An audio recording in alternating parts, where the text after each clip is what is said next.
कंप आने लगता है, गर्मी में शरीर कांपने लगेगा। प्रकटित प्रेम प्रकाशम सकल जंतु शिशिरी कृत चित्तम, एकदम कंपायमान हो, कोशिश भी करे शरीर को रोकने तो कंपायमान होगा,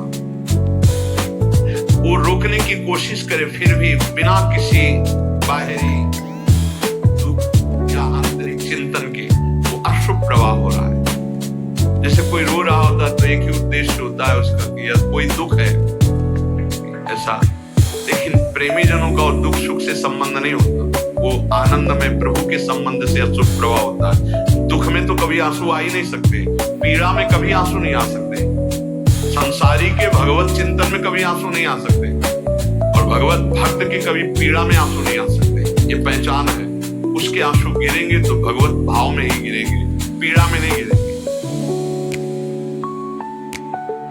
कंप होना, अश्रु प्रवाह होना और पुलकायमान होना, रोम रोम एकदम जैसे कटहल का फल होता है उसमें काटे ना, हाँ, पुलक शरीर पनस फल जैसा, कैसा पुलकायमान शरीर हो जाता है, पनस फल जैसे कटहल के फल के काटे, स्तंभ एकदम शरीर जो जहां है वही रुक गया, उसके सामर्थ्य नहीं को हाथ उठा सके, पर एकदम जड़ता भाव ऐसे कहते हैं, जड़ता भाव को प्राप्त। बैठा है तो शून्य एकदम मूर्ति जैसा बैठा है, खड़ा है तो मूर्ति जैसा खड़ा है। बड़े महापुरुषों में बात देखी गई, ये दर्शन भी है ऐसे भावों का। और श्वेत भाव बड़ा पसीना पसीना एकदम हो गया, चाहे सर्दी ही क्यों ना, पसीना पसीना हो गया।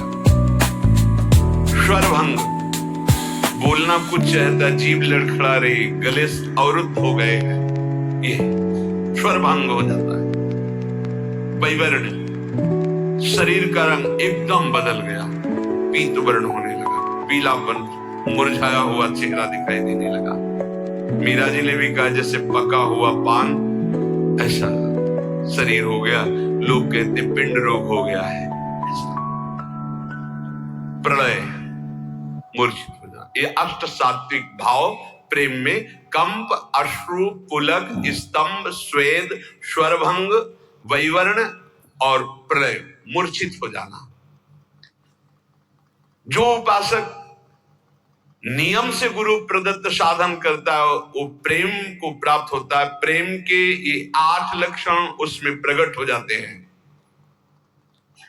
प्रेमी की चित्त वृत्ति सदैव स्वाभाविक जैसे विषयी की विषय में रहती है, ऐसे उसके अपने आराध्य देव में रहती है। विचार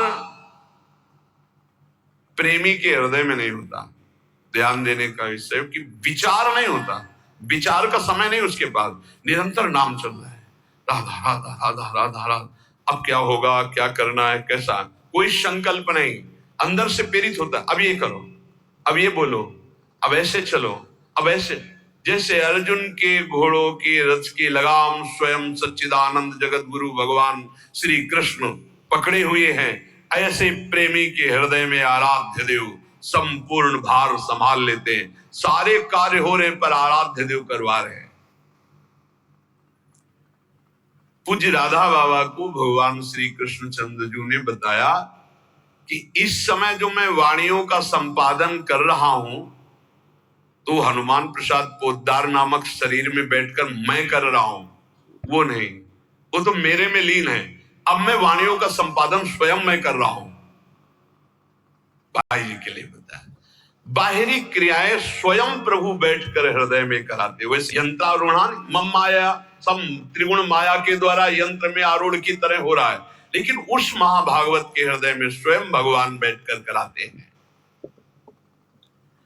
भगवदाकार वृत्ति 2-4 मिनट का ही अभ्यास साधक को प्रारंभ में करना चाहिए। कई बार कहा है कि कभी ऐसी स्थिति हुई आपकी कि आप जागृत हैं, आपको शरीर का भान नहीं, क्या आप बैठे हैं जागृत, मंत्राकार वृत्ति चल रही, या रूप सामने है, या प्रिया प्रीतम की कोई लीला चल रही हो, आपको 2 मिनट 4 मिनट शरीर की सुधि नहीं, या आप सेवा में हैं, आपको शुद्धि नहीं।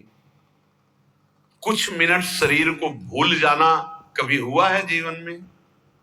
बोले हाँ हुआ, 6-6 घंटा भूल गए, बोले नींद में।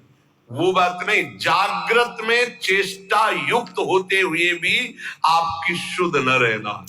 यंत्रवत चेष्टाएं हो रही, लेकिन आप केवल आराध्य देव में। ऐसी निरंतर स्थिति प्रेमी की होती, कैसे कोई पकड़ पाएगा?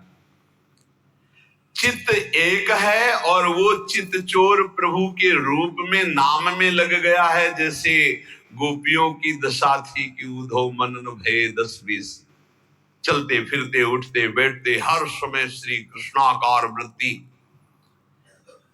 प्रेमी सदैव अपने प्रेमास्पद को देखना, प्रेमास्पद का चिंतन करना, प्रेमास्पद में तन्मय रहना, इसके सिवा और कुछ नहीं। जाके ही में बस गई मोहन की मुस्कान, नारायण ताके हे और न लागत ज्ञान। अब चाहे जितना उपदेश करे कुछ समझ में नहीं, बस राधा राधा राधा